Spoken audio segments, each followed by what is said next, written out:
Okay, fantastic. Well, thank you all so much for joining tonight. Um, as I'm sure a few of you know, I know Mike, you've hopped on these calls before. They're very laid back, they're super low key. We don't come in with any huge agenda. It's just always really nice to have people on the call that can act as experts that have run Tokyo or know the area, know the race, to lend their expertise and experience. I have not raced Tokyo myself. I hope to one of these days at some point in the future. So I'm just as much a learner as anyone else. But I welcome anyone who would like to go first to share their personal experience with the race. I know we have quite a few experts on the call, which is so fantastic. We never have this many people. So this is really exciting for me to get so many different perspectives and experiences. But yeah, if anyone wants to volunteer to go first, just share your experience, then we can kind of just rotate through if that sounds good.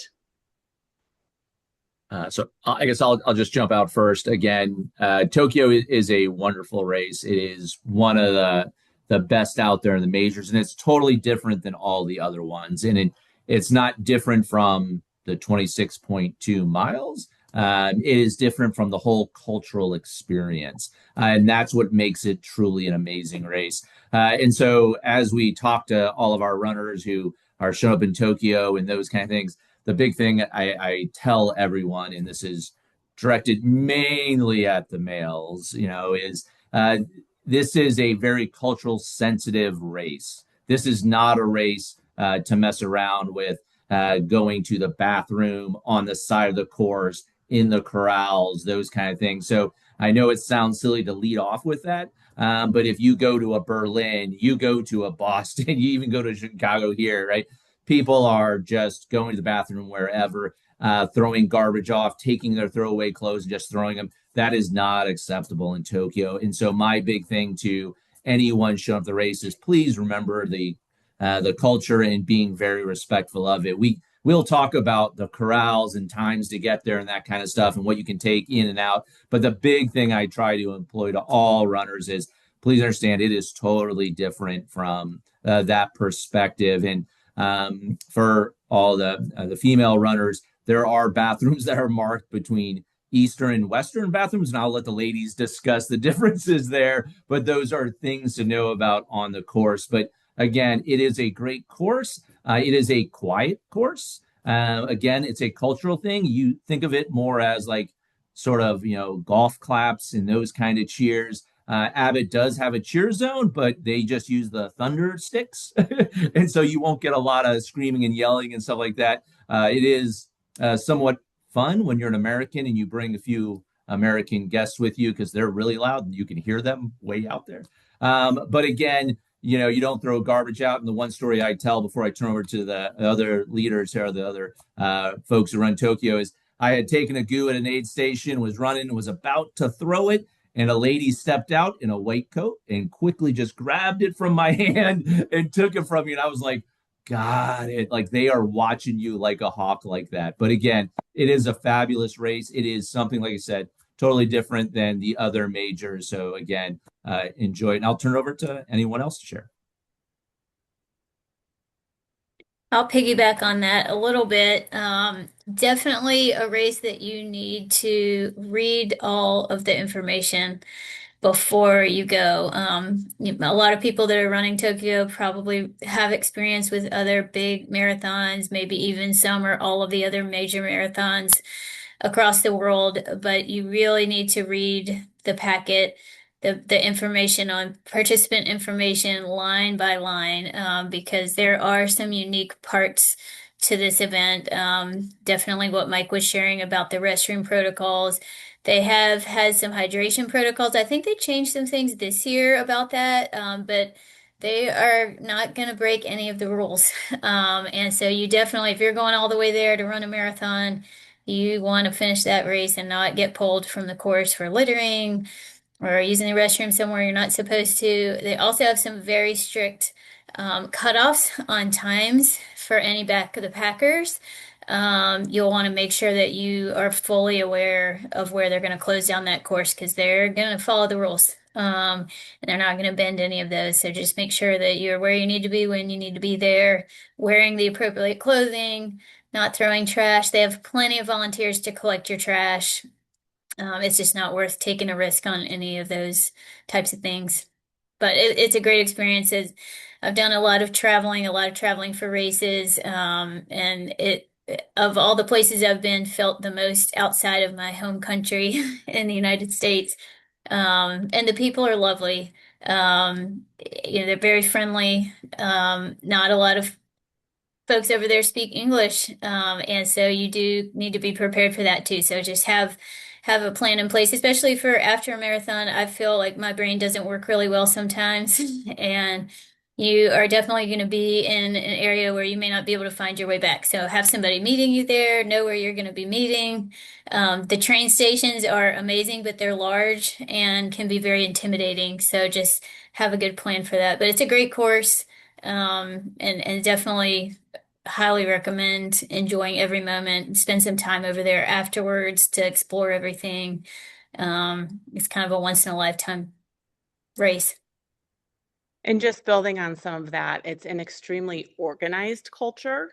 And that really starts at the expo, where they queue you up. The lines get very long at the expo, and different from other expos. When I ran it, it was one way in and one way out. So you sort of follow the flow of traffic. It was 2 floors. And again, literally one way in and one way out. And Heather, as you said, it is very large. The train system is great. I highly recommend Google Translate was my savior there, and you can actually download the Japanese language prior to going so that even if you're not on Wi-Fi, you can use Google Translate while you are there. But that came in handy at the train stations, at the restaurants. And I just used Google Maps on the train station, which really made it easy to get around. And I believe actually the bib acted as a free ticket on the train on race day. So that was super helpful. To the point of being massive, know where your start corral is. I feel like so many people said, oh, it's so easy to find your start corral. Just, go to, uh, like there was one hotel, I think the KO Plaza, and that's where like all the start lines were. Well, my start line was not there. So, not everybody speaks English, and you just sort of want to know in advance like where you are going. So it's very organized. You just have to respect the culture. They are lovely people. I did notice that it is mostly a male dominated race there, so you will not see as many women, and the women are really covered up there as well, which is, it's great to see. It is a fascinating culture. They're so clean. As Mike said, they will grab the goo packet out of your hand so as not to litter. Um, I know that when I ran, they had the aid stations organized by numbers according to your bib. And it was like, if your bib ended in 7-8, then you went to the table that ended in 7-8. Now, it is not strictly enforced, but that was something that was in the participant guide. So just another helpful piece of information. Back to, I guess, Expo, if you haven't ordered your merchandise, get there early, because I believe they only make like 3,000 finisher shirts that you had to order in advance. And ASICS has a very small footprint there, and there is not a ton of merchandise. Like, that is where you don't only see the Japanese culture, but others come out and they will swipe things out of your hand to get that shirt that they want. So get there early while there's merchandise left. But it is an incredible race, one that I would love to do again. Yeah, I think for me, I ran back in 2022, so I don't know how much stuff has changed. So it's been a while. But pretty much everything that you guys said, it still holds true. From an expo perspective, it was organized, but also insanely crazy as far as lines. However, early, Lauren mentioned to get there earlier than that. So, especially if you want any chance of kind of grabbing anything that you didn't pre-order. Um, everything still kind of held true as far as race wise. I would say too, I did run it at that time as a back of the packer. So I was actually in the very last corral. And for me, it helped getting there early so that I could be in the front of the corral. It is a mass start. So once that first wave of elites go, everybody is going. So for me, I was definitely more or less worried about cutoffs. And so for me, I kind of made my way up to like mid K. Actually, by the time it kind of started, just to kind of get some time in. Make sure you kind of pay attention to the signs of the cutoffs if you are a back of a packer, because it's very accurate. Doesn't matter if it's like a second left, they will pull the rope in front of you and take you off the course. They are very strict on those cutoffs and things like that. Also, as far as restrooms, I would make sure you go prior to getting into your corral, even though if the lines are long, just because those first couple of stops tend to be very, very backed up. And especially if you're worried about cutoffs, that is 10 minutes or so that you could lose if you're trying to make sure you get to the next one on time. And then there do tend to be some restrooms that are kind of further off course too. Than you would expect. So definitely try to go before if you can. As far as, and I don't, again, I know there were some changes about nutrition and things like that. At the time I ran, we couldn't really have anything. So I actually trained with what they use, which was Pocari Sweat or Sweet. And I mean, it was fine for me. So, of course, they have water for you if you want to bring your own, um, or whatnot. But other than that, it was definitely my favorite major, of all of them personally, just because it was so organized and clean. And, if you see I didn't get very many pictures, which is probably the one thing I regret, but they do have these huge signs that have photos on them. So if you see them, know they're taking pictures and go over to the side and make sure you get those pics. So that's probably most of what I have to add right now. I have one quick question. And I think a few minutes ago, we were talking about kind of like the finish line and where to meet up with your family or loved ones. If my memory serves me correctly, and I know we have some Chicago natives on the call, when I ran Chicago, they had lettered signs. So I could tell my husband in advance, hey, let's meet at F. Is there anything like that in the finishing area or near where the race ends in Tokyo so that it makes it easy to find where to meet up with a friend or loved So, one or not so so much? again, I'll go to your runner's packet because there are 3 exit areas and it's all based on your bib. It is very, very organized. Doesn't mean you can't sneak out another way, but there will be people directing you the 3 different ways and it's based on your bib. So, Okay. drop bags, exits, that kind of stuff. So again, just be aware of that. And unlike the other majors where you're like, oh, just meet here at the in New York, it's always the halal truck, right, or this place, right. It's not that easy because they are very structured and organized and they want you to go with that flow so they can manage everything. But again, it's all in your runner's brief and it's hard to explain it because everyone on this call is going to have a different bib and a different direction. So even if you're running with someone, you're going to get split up and you'll have to have a rally point afterwards. That's good to know. Thank you for clarifying that.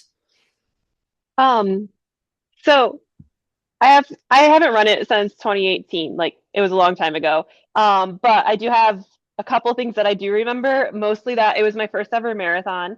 Actually one of only 2 that I've ever run. I was in Japan because I was stationed there in the Navy, so I actually was able to like live there. So really it was my local marathon. It was an hour train ride away from base. So that made it super easy and really fun to have already been there. And then I'm like, oh, there's a marathon. And I literally just signed up for it on a whim. I did not, I'm going to admit, I didn't train for it. I was deployed up until we got in like Christmas. And then I'm like, oh, I should maybe train a little bit. So I trained for about 2 months. I don't recommend any of that. That's not the way to run a marathon, but it's how I did my first one. And this is Fish, by the way. She jumps on calls. But one thing I remember, and this is so silly, again, I'd done track my whole life. I understood track and field pretty well. And so I'm like, it's just a marathon, it's just running, it's fine.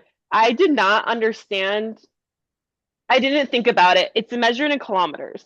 So the biggest thing I can say is you're thinking, I think, Mike, you even said it's still the same 26.2 miles. It's not, it's 42 kilometers. And that's a big difference when you don't really, I assume most people that are running this thing actually know what you're doing, but I did not. And so I did not really know. I had to do the math in my head, and I actually like remember asking this guy near me, I'm like, what the heck, what's going on? He was from South Africa, and we ended up kind of just talking the whole rest of the way. And we crossed the line together, which was really fun.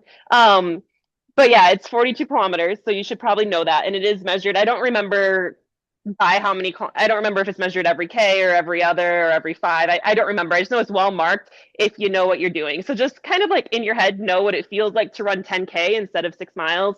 And that'll help you kind of like guide where you are through the race. The other thing, again, I'd done track my whole life, not marathons. And so I started out and I kind of was like, I put in my time that I thought I'd run, and it ended up getting me like pretty far up in the corral system, which kind of surprised me because I ran like a 3:30 something. It wasn't the elite level, but it was pretty far up. And so I ended up just like being with a bunch of people and didn't have any choice really over my first 10K really. Like I couldn't slow down or speed up, which ended up being perfect. It was actually a perfect pace for me. My first two 5Ks were both exactly even split within like 10 seconds of each other without even trying. And so I just remember that was kind of not shocking in a bad way, actually shocking in a good way. Like it meant I didn't have to think really for the first 10K. Like there was zero thinking going on. I was just like, well, I guess we're going. And it was really fun and it was exciting. And I just was glad that I didn't start out too fast with that. So if you're in a corral where you're a little bit nervous that maybe it's a little fast, maybe start out a little bit more towards the back of the corral so you're not quite as like pushed through. Because yeah, I just remember not really feeling like I had a choice, which was fine with me because I also didn't really know what I was doing, so it worked out great. But yeah, those are kind of my top two things that I remember from it. Again, it was back in 2018, so it's been a minute. But I do remember just having a lot of fun on the course, and like I love seeing all the school groups, particularly on the sidelines. That's what stands out to me is they're all like playing music, and somebody mentioned that it's quiet, but again, the only other marathon I've run was like Quad Cities in Iowa, and that one was dead silent, so at least this had people. So that was, it didn't feel quiet to me. I've never run another major. I've never really done much else in term off the track, and so yeah, it was kind of one of my only experiences. But the bathrooms, I do remember, unless they've changed it, they're literally like a K away. So if you have to go to the bathroom mid race, it's literally like adding 2K onto your race, and nobody wants to do that when you're already running a bunch. So I just kind of realized I'm like, well, I'm just not going to bother with that. So I never did use the bathroom on the course, but also, pro tip thing I learned not to do. Somebody mentioned the Picari sweat. I love it. It's great. I didn't know if I trusted it when I did it. And so I had been training with Noon back when Noon only had the tabs. And I crushed them up really small, had them in like a little Ziploc in my pocket, which was fine. It worked, except that like the sorest part of me after this run was my throat because it literally just burned all the way down for the whole race. I was not super sore after except for that. So that was a pro tip of what not to do ever. I don't know why I thought that was a good idea. It kind of was, it worked. It got me through the race, but then I was sore after. And then the trains, they're great. They're phenomenal. And then everybody's like walking around with their finisher medal on. I remember that. That was really cool because we were just going back to base. And so I wore my finisher medal and it was fun, except you do have to take stairs down to the subway. Usually, especially like, I forget what station's near the finish. Whatever it is, you're going down quite a ways. And so you're just kind of like sliding down the rail because that's really hard. So that's the only thing to remember probably of any major marathon where you're going to take a train after is probably you're going to have to go down steps. But those were the things I remember from all of this. And then if we want to talk later about like other things to do in Japan, I can kind of chirp in because I lived there for 2 years, and then we actually just went back for a wedding over Thanksgiving, so it's kind of fresh in my mind again. So yeah. I included a very short comment in the chat for, those Americans that maybe are not as familiar with the kilometer conversion, maybe just ahead of time, familiarizing yourself. Hey, 5K is this many miles, 10K is this many miles, etc. And also knowing that 42 kilometers is not the full distance. You still have 200 meters to go. I remember hearing an interview with like Dakota Lindworm after the Paris Olympics because she saw the 42K sign. She's like, she wanted to stop, but she actually wasn't at the finish line yet because she thinks in miles. So 42.2, you still got a little bit farther to go once you see 42. So just don't be confused by that. That's my little Canadian tip. Also, you're I gonna I think that remember there, 1K, like the last K, you kind of like make a turn and then it's a K into the finish or something like that. Like somehow it like actually kind of yep. made sense of the way that the finish line was laid out so that you're like, oh, I can like conceptualize how far I have to go once you make a turn. It made it a lot easier. I remember that being like, oh, that wasn't so bad. yeah. But It's a lot of out and backs too. That's one thing to kind of Yes. I don't know if you love out, but you will see them. You will see the other runners on the other side. So yeah, you're going this way and you're passing like the 12K sign and you see the 35K sign, like, oh my God, I can't wait till I'm there. Another thing about the last 1K is it's cobblestone. Mhm. So I remember thinking, gosh, when is this going to end? And then all of a sudden you're at the train station, you make that sharp left turn and you're at the finish line. So that was something that I always like to tell people, you know, at the end, there's going to be cobblestone. So just be prepared because that's when we all get tired. That's when we start to get a little lazy. That's when we start to drag our feet. So just beware, it's cobblestone. So, but yes, I also recall those out and backs, many of them, those hairpin turns. And Brett, Janelle, you said it good in the beginning. Like you kind of get sucked with the crowd. The one thing that people don't talk about in Tokyo is that first 5 to 10K is a downhill. It's a gradual downhill. So those of you who run either New York or Boston, where you just get a bomb or downhill in the beginning, it's not that noticeable. But Janelle, you said it is really crowded because it's a mass start. When you use, I think, it's mass start, right? Everyone's going, so you kind of get sucked with it. You just got to be mindful of your pace because that gradual downhill for that first 5K. And the one thing I love about racing races that are kilometer based, they click by. They just move by. Next thing you know, you're like, hey, I'm a 12K. I'm crushing this race. I mean, whereas miles feel like just forever, kilometers just come at you, which is nice. So just be mindful of that gradual downhill in the beginning and just watch your pacing. And again, they do have pacers. Their pacers are really, really good. So if you're looking for a pacers, make sure you just meet up with the right corrals. It's all in your book. But again, that gentle downhill, and there are 2 hills in the course, other than the 4 out and backs everyone talks about. But it's no more than 400 meters, and it's a bridge, and you go over the bridge twice. So it is very simple, but those are the 2 hills. And again, if you run Chicago, it's sort of like our hill at the end, Mount Roosevelt on the Chicago course. It is no steeper than that. But again, people are always looking for, oh, that hill hit us, right? And just they are on the course. And I can't express enough the out and backs. There's 4 of them. Everyone worries about them. Just take them like you want. If you're an elite, they do a pirouette, some of them, they do a spin move. But I was never that far up front to do it. I just went wide with the crowd and just remember there's a lot of runners on the course and just watch your feet on those hairpin turns. Brett, I noticed you joined the call. Do you have any questions? Not well, to go back to what you just said about Mount Roosevelt, I was on the Chicago call and it was like it's nothing. And I live in a pretty hilly, well, I live in Seattle and the area is very hilly here. And like we live at the top of a hill and it's a quarter mile from the street to get up. And so like I know hills really well. And I was really feeling it at the end of Chicago. And I was like, this is actually a fucking hill at the moment, even though it's nothing. It's nothing. But at the end of the Chicago Marathon, I thought about this call during. Sometimes it's just the placement of the hill, Yeah, right? The hill itself, exactly. they always put it where you start to hurt, Yeah. right? It's like a driveway and it felt like Heartbreak Hill.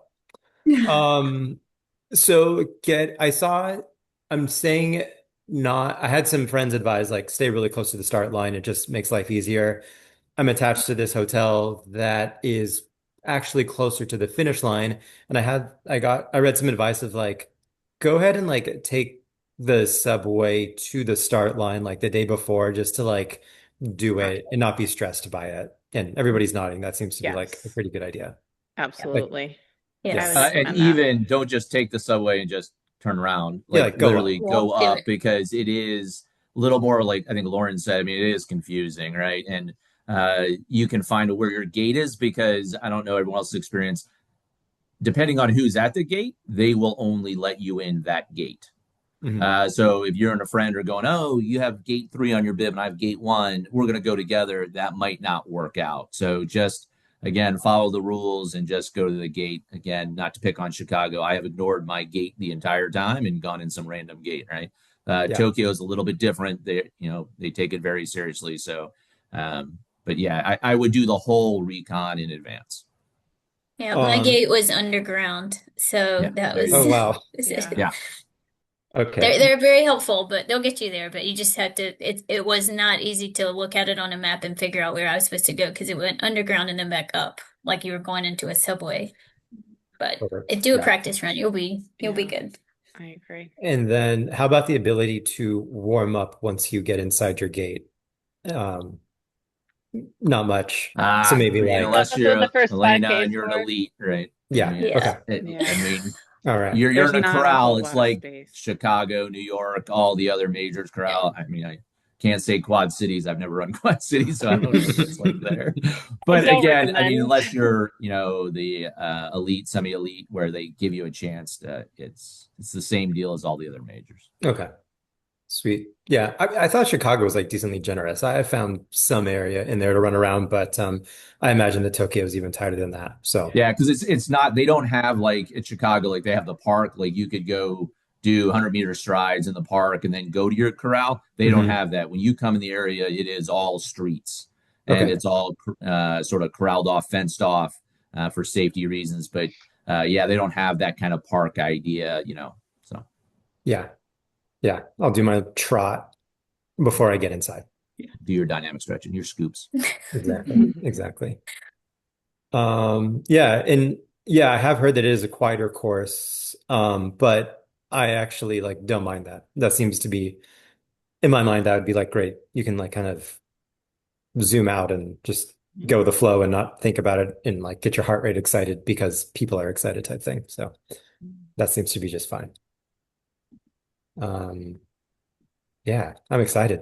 But and everybody else run it except the host and I, Yeah, I seems? think so.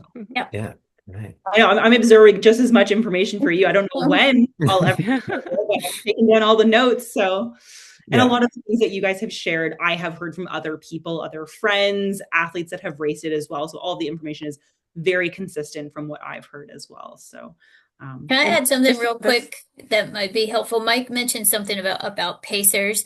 Just double check the participant information because I feel like I didn't run with the pacers, but I feel like I did read they run on gun time. Um, so it may be a little bit different, when you're trying to calculate kilometers and miles and gun time and whatever you're running. So if you start far back with the pacer and they're running on gun time, it's going to be a little bit of a different race for you than if you start at the start.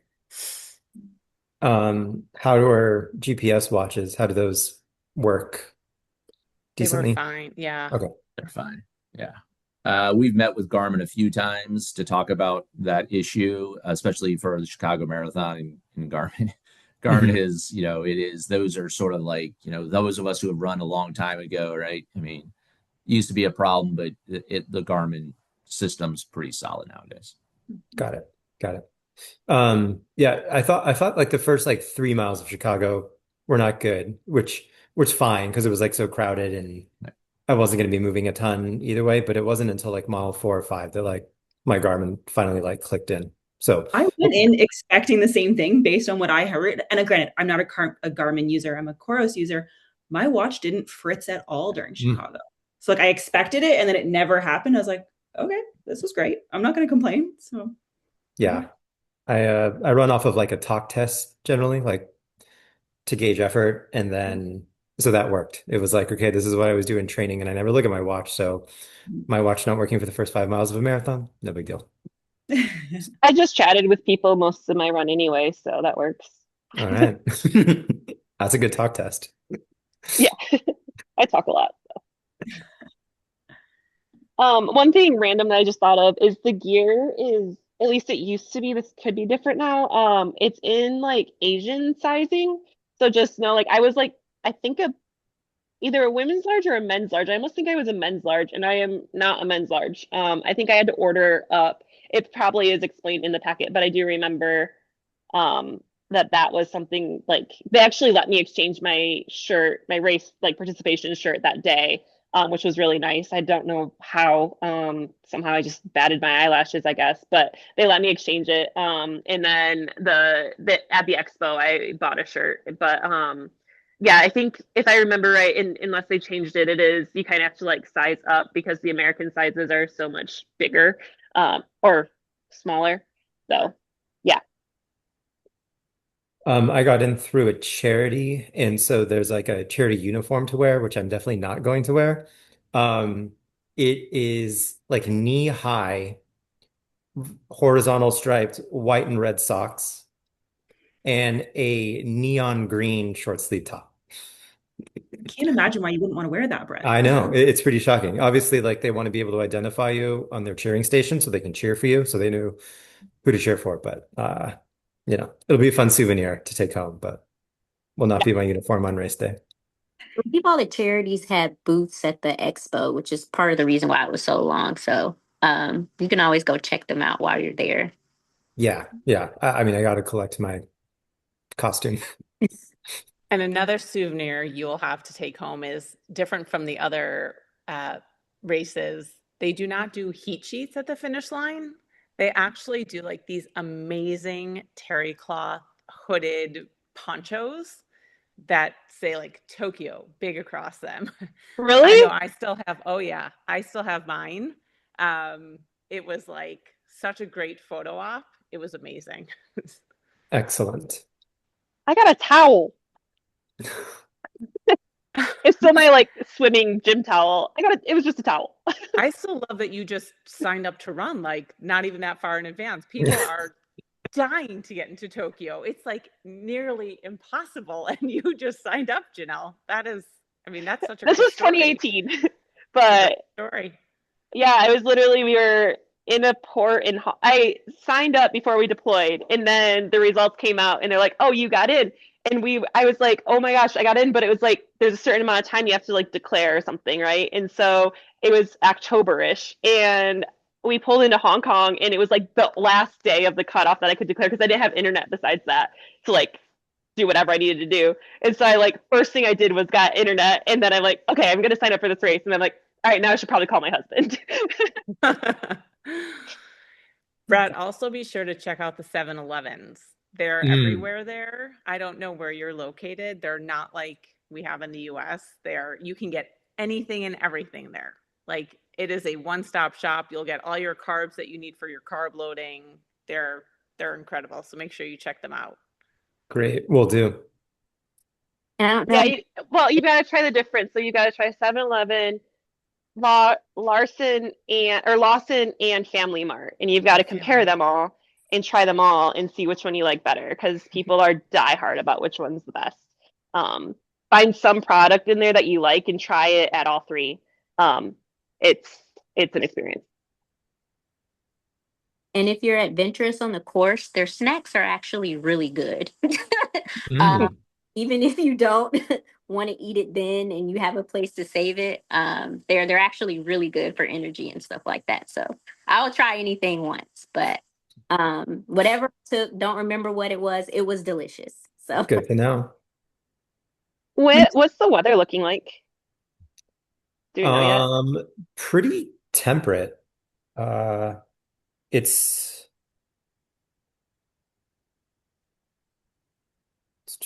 When is it? Is it like this week? Next week? Mark, it's like a week from this coming Sunday. So Oh, okay, okay. 2 weeks from yesterday. So like this week's lows are like the mid 30s and highs like low 50s, which is perfect. Mhm. The furthest out, like 10 days out, it's like 45 to 53. So Perfect. Yeah. perfect. Yeah. my cheeks I are hurting from smiling so much on this call. So you guys have done a really good job. Like I actually had to like give my face a break. I'm like, it's cramping. My cheeks are cramping from smiling so much. I would highly recommend while you're in Tokyo. This is the number one thing to do. It takes some pre-planning. Go to AAA here in the States. Like you can't do this when you get there. You have to do it here before you go. Um, I mean, you're already spending a lot of money on this marathon. I get that. So depending on financial situations, it's a little expensive. But get an international driver's permit. And then you can do Mario Kart around Tokyo, like before or after the race. I'd maybe recommend before, honestly, because afterwards you don't want to get cramped in a little Mario Kart. I feel like that would be awful. But I've done it like I think 5 times now. We just did it again a couple weeks ago. It is so fun and so worth it. But like you have to book it ahead of time. Like it takes some pre-planning. You can't. Mhm. I clearly like things on a whim. You can't do this on a whim. But it's totally worth the planning and the extra money if you're going to be there to do that. Every single one of them is great. I haven't done. There's one that's like an hour something long across the Rainbow Bridge. That's the only one I haven't done. Every other one is amazing. So highly, highly, highly, highly recommend that. You get to For dress Good up to like know. cartoon characters and drive around Tokyo. for all the Tokyo runner briefs I have given for over all the years, that is the best bit of advice I have heard for Yeah, all of this. That is you have to plan ahead. outstanding. I am actually, Janelle, going to steal that the next time Yeah, I do this, and I will make sure I include that. That was amazing. yeah, yeah. The trick is you have to get it. So I had a girl that I coach that went to Tokyo. She's actually Canadian. She ran for Team Canada for the 4x1 at Worlds last year.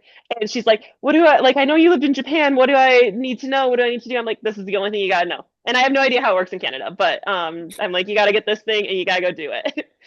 So That's so cool. Yep, you yeah. can put it on. So the app I typically use for activities outside is Viator, which is all over the country. So you can always get a good price off Viator, booking it Mm, there. I did the carts too, and they take you to through Shibuya. I did it the day yeah. after the race, and I had my 6-star medal at the same time. So everybody like waves and claps and stuff like that. So that's a lot of fun. Fun, fun. Yeah, Yeah. I'm gonna get my 6 star too, as long Oh as we finish. no. That's so exciting. Congrats. Thank you. Any other final thoughts, comments, anything before we wrap things up today? We've covered a lot. Like this has And been really, really helpful. After the one race, thing, oh, in I'm sorry. After the no, race, I don't like beer. I hate beer, so I can't say anything about beer, but you have to get a chew high. That's the other thing in Japan. You can get them at 7-Elevens. You can get them, they have like stands where you get them like fresh made. But you can get them in just the 7-Elevens or whatever the convenience store that you want to go to. There's all kinds of different flavors. And when I was in the military, literally the like Navy SEAL type guys would just be walking around with like a strawberry chew high. Like it is the thing that everybody drinks, and it is 100% worth it. So What after the race, what Yeah, what is it? is it? What is it? so it's soju, which is like Oh, so yeah, it's soju mixed with like something sparkly. And I don't know what's in the can, but it's basically like soju with carbonation and fruit flavor. Like strawberry lemon is actually my favorite. I just had a yogurt flavored one though, and I brought some back with me from Japan. That was amazing. If you like the little like yogurt drinkable things, Mhm. I would start maybe with an apple or a lemon or a strawberry. But yeah, they're so good. You don't have to mix it with anything. You can get them pre-mixed. You can get them not mixed. There's so many options. Best alcohol in Japan. All right. It sounds like a In great Asia. I've post. been all over Asia. That's actually my best Asian alcohol post celebration for really anything. If it goes good, drink it. If it goes bad, drink it. Janelle, thank God you joined this call. Right? All the fun things. Brett, I do I have think I need to bring Janelle to all my calls I do on this. Totally different flavor. Like I'm oh my gosh. Well, it was a um serious runner one. Brett, I also got my 6-star in Tokyo, my only 6-star. So I don't know how the other ones compare, but it was a little bit of a longer walk from the finish than I was planning. And it has its own exit. So if you're planning on Mm. meeting up with somebody afterwards, just know I don't really know where I ended up afterwards. I felt like I was far away in a totally different spot there, but congratulations. Also, if you're not a super adventurous eater, I am not. There's a Sarah Beth's, like the ones in New York City in the Shinjuku station.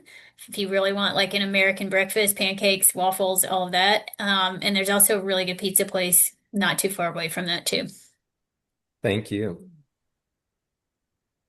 I think Heather, you and I balance each other out. Right? Oh, I will say what was fun. I did take my family with me when we went to Tokyo, and we did. If you like Harry Potter, anybody you're going with, they do have the Harry Potter studios. We spent the whole day before the marathon there, so there was not a ton of walking for me that day. Kind of reeled me in a little bit, but there was so much to look at there. They have all the things from the movie, so that was kind of fun. Good to know. Thank you.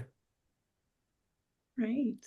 Well, if no one has anything else to add, we can wrap it up. We'll end the recording, and then this will be available. Matt will share it on the Discord channel for coaches. It'll also get shared in our next newsletter. So if you have other friends or other athletes who were unable to make it today, that link should be easily shareable with them. Usually they get it up within like the next day or 2 days.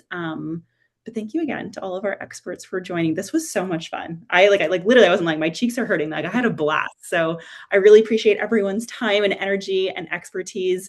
It makes my job hosting a heck of a lot easier, especially when I just get to listen and nod and smile for, 43 minutes. So thank you all. Thank Good you. luck, Have fun, Brett. Brett. Thank you. Have a good Thank run. you very Fun. much. Yeah. Good luck. Bye. Travels. Bye-bye. Bye. Night, everybody.